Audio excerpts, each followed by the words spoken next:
O Evangelho segundo o Espiritismo, capítulo 23.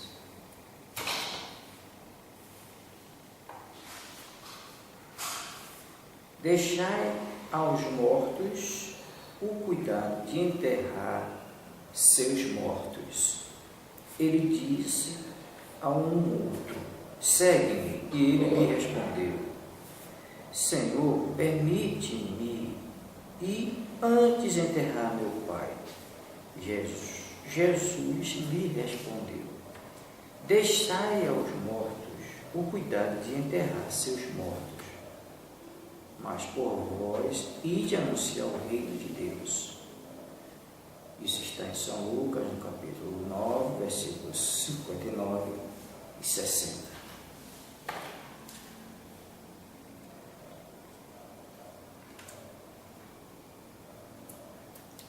O que podem significar estas palavras? Deixai aos mortos o cuidado de enterrar seus mortos. As considerações precedentes mostram, primeiro, que, na circunstância em que foram pronunciadas, não poderiam exprimir uma censura contra aquele que considera um dever de piedade filial e enterrar seu pai. Elas se encerram, porém, um sentimento profundo que só um conhecimento mais completo da vida espiritual poderia fazer compreender. A vida espiritual, com efeito, é a verdadeira vida, é a vida normal do espírito. Sua existência terrestre não é senão transitória e passageira. É uma espécie de morte comparada ao esplendor e à atividade da vida espiritual.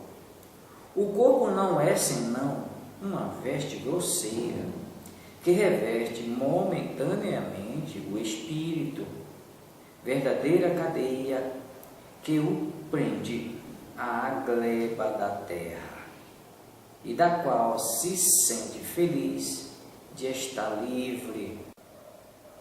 O respeito que se tem pelos mortos não se prende à matéria, mas pela lembrança ao espírito ausente.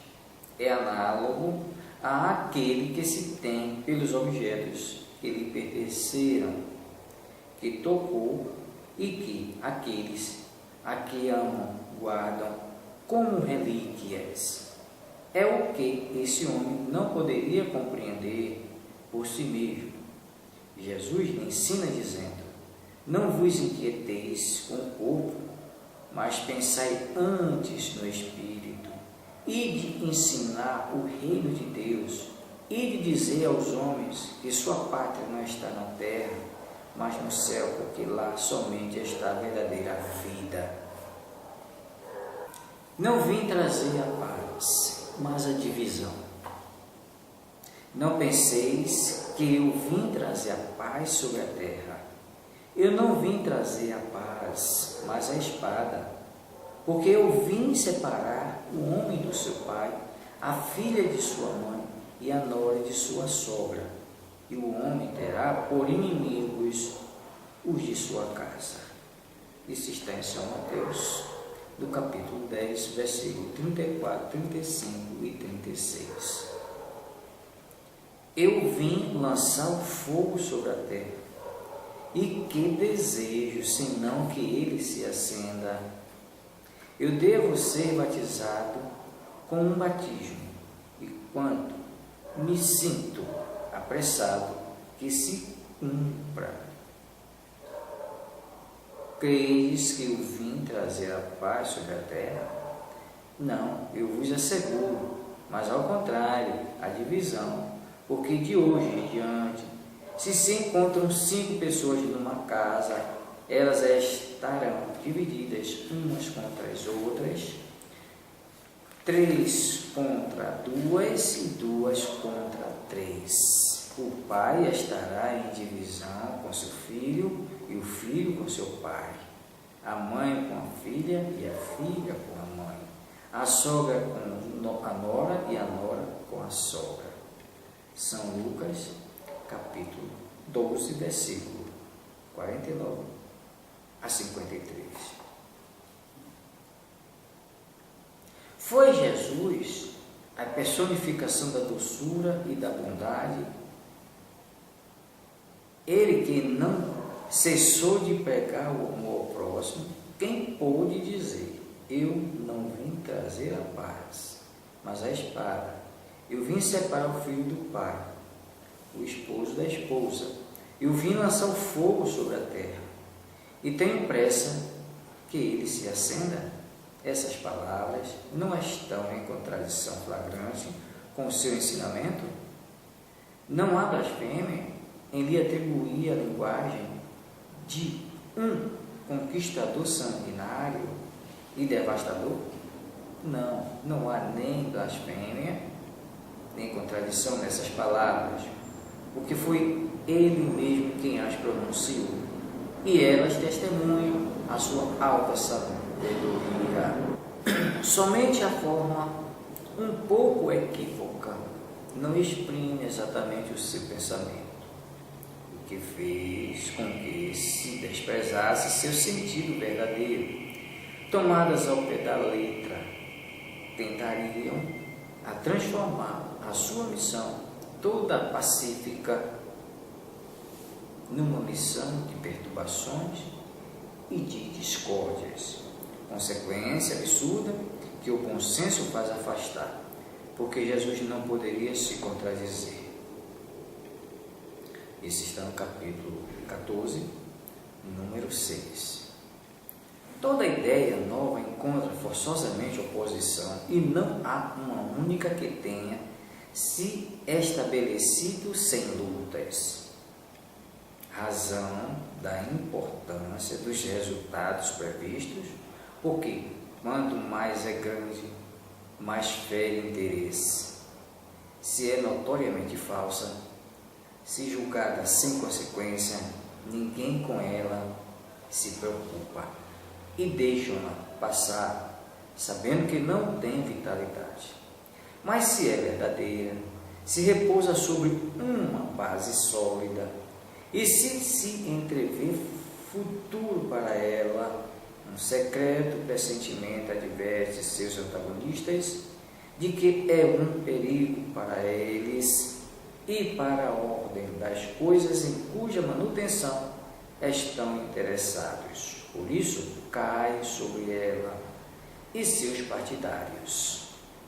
À medida da importância dos resultados de uma ideia nova se encontra, assim, na emoção que causa em seu aparecimento, na violência da oposição que levanta e no grau de persistência da cólera e dos seus adversários. Jesus vinha proclamar uma doutrina que solapava pelas bases os abusos nos quais viviam os fariseus, os escribas e os sacerdotes do seu tempo. Assim o fizeram morrer, crendo matar a ideia, matando o homem. Mas a ideia sobreviveu porque era verdadeira, cresceu porque estava nos desígnios de Deus, e saída de um obscuro burgo da Judéia, foi plantar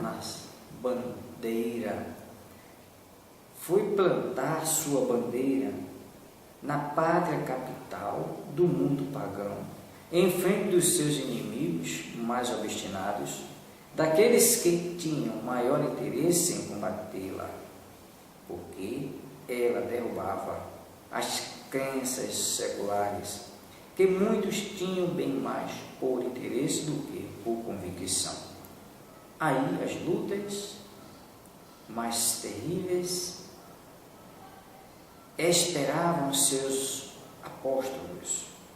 As vítimas foram inumeráveis, mas a ideia cresceu sempre e saiu triunfante, porque se sobrepunha como verdadeira sobre as suas predecessoras. Há a observar-se que o cristianismo chegou quando o paganismo estava em seu declínio e se debatia contra as luzes da razão. Era praticada ainda quando a forma, mas a crença tinha desaparecido. Só o interesse pessoal o sustentava. Ora, o interesse é tenaz, não cede jamais à evidência, se irrita tanto mais quanto os raciocínios que se lhe opõem são mais peremptórios e lhe demonstram melhor seu erro. Ele bem sabe que está em erro, mas isso não lhe toca, porque a verdadeira fé não está em sua alma. O que mais teme é a luz que abre os olhos aos cegos. Esse erro lhe tem proveito e por isso se agarra a ele e o defende. Sócrates, não tinha ele também emitido uma doutrina análoga, até certo ponto, à do Cristo? Por que, pois, não prevaleceu nessa época entre um dos povos mais inteligentes da terra? É que o tempo não havia chegado. Ele semeou em terra não trabalhada. O paganismo não estava ainda gasto. Cristo recebeu sua missão providencial no tempo próprio. Todos os homens do seu tempo não estavam tanto quanto era preciso à altura das ideias cristãs, mas havia uma aptidão mais geral para assimilá-las, porque se começava a sentir o vazio que as crenças vulgares deixam na alma. Sócrates e Platão tinham aberto o caminho e predisposto os espíritos. Vê na introdução, parágrafo 4, Sócrates e Platão, precursores da ideia cristã e do espiritismo. Infelizmente, os adeptos da nova doutrina não se entenderam sobre a interpretação das palavras do Mestre, a maior parte veladas sobre a alegoria e a figura.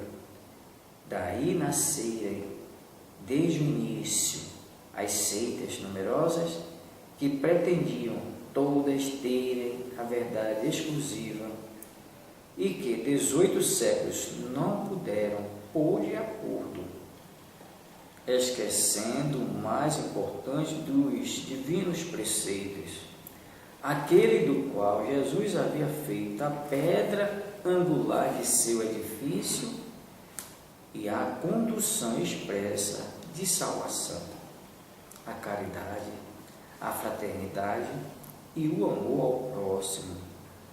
Essas seitas trocavam anatemas e se arrojaram umas sobre as outras, as mais fortes esmagando as mais fracas, abafando-as no sangue, nas torturas, nas chamas das fogueiras. Os cristãos vencedores do paganismo, de perseguidos se fizeram perseguidores. Foi com o ferro e o fogo que plantaram a cruz do Cordeiro sem mácula nos dois mundos. É um fato constatado que as guerras religiosas foram as mais cruéis e fizeram mais vítimas do que as guerras políticas, e que em nenhuma se cometeram mais atos de atrocidades e de barbárie. Isso foi culpa da doutrina do Cristo? Não, certamente, porque ela condena formalmente toda a violência.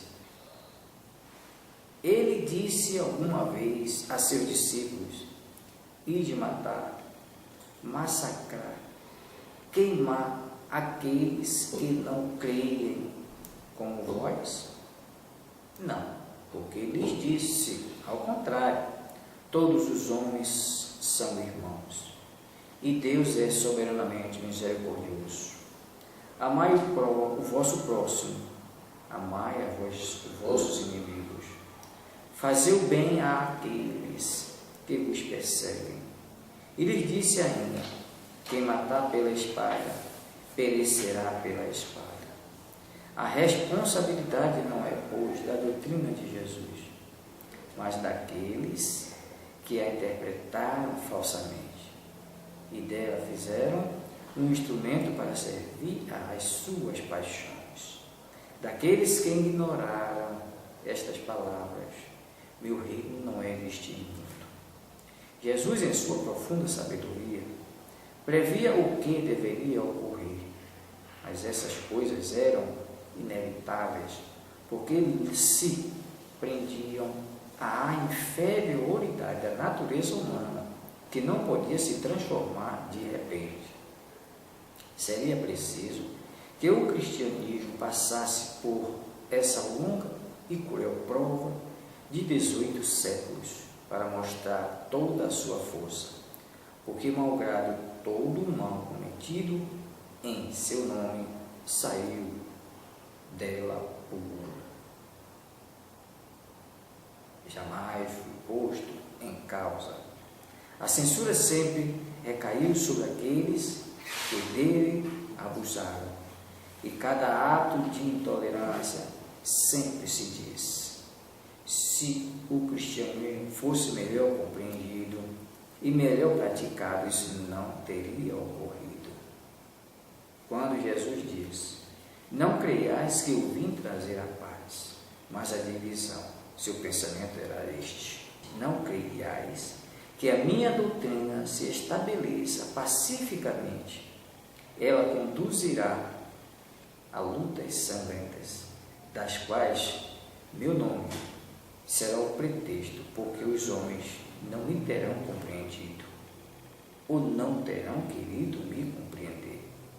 Os irmãos separados por sua crença tirarão a espada um contra o outro, e a divisão reinará entre os membros de uma mesma família, que não tiverem a mesma fé.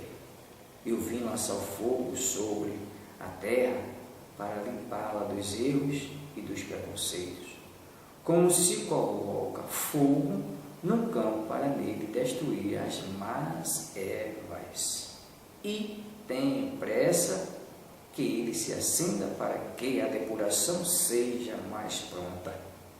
Porque desse conflito a verdade sairá triunfante. À guerra sucederá a paz. Ao ódio dos partidos, a fraternidade universal. Às trevas do fanatismo, a luz da fé esclarecida.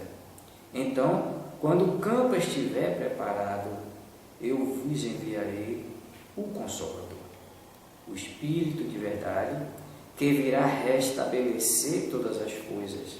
Quer dizer, em fazendo conhecer o verdadeiro sentido das minhas palavras, os homens mais esclarecidos poderão, enfim, compreender, e, por fim, a luta fratricida que divide os filhos de um mesmo Deus.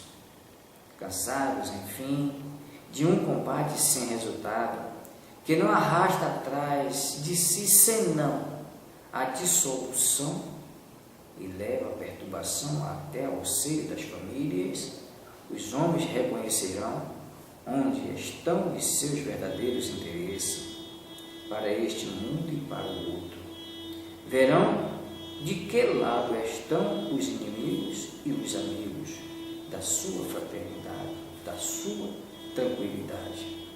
Todos então virão se abrigar sob a mesma bandeira e da caridade, e as coisas serão restabelecidas sobre a terra, segundo a verdade e os princípios que vos ensinei. O Espiritismo vem realizar, no tempo certo, as promessas do Cristo. Entretanto, não pode fazê-lo sem destruir os abusos, como Jesus encontra sobre seus passos o orgulho, o egoísmo, a ambição, a cupidez, o fanatismo cego que, batidos em suas últimas trincheiras, tentam lhe barrar o caminho e lhe sustentam entraves e perseguições. Por isso lhe é preciso também combater mais o tempo das lutas e das perseguições sangrentas. Passou. Por isso lhe é preciso também combater. As que se tem a suportar são todas morais, e o seu tempo se aproxima. As primeiras durarão séculos, estas durarão apenas alguns anos, porque a luz, em lugar de partir de um só foco, jorra sobre todos os pontos do globo e abrirá mais cedo os olhos aos cegos.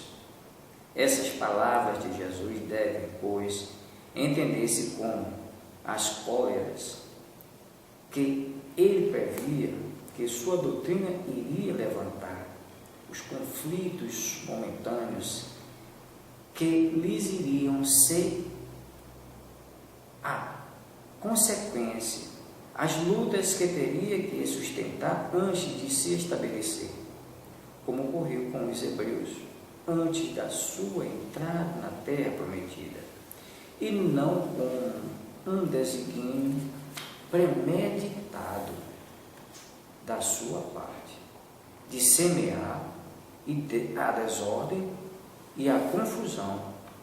O mal deveria vir dos homens e não dele. Era como um médico que veio curar, mas cujos remédios provocam uma crise salutar, movimentando os humores perigosos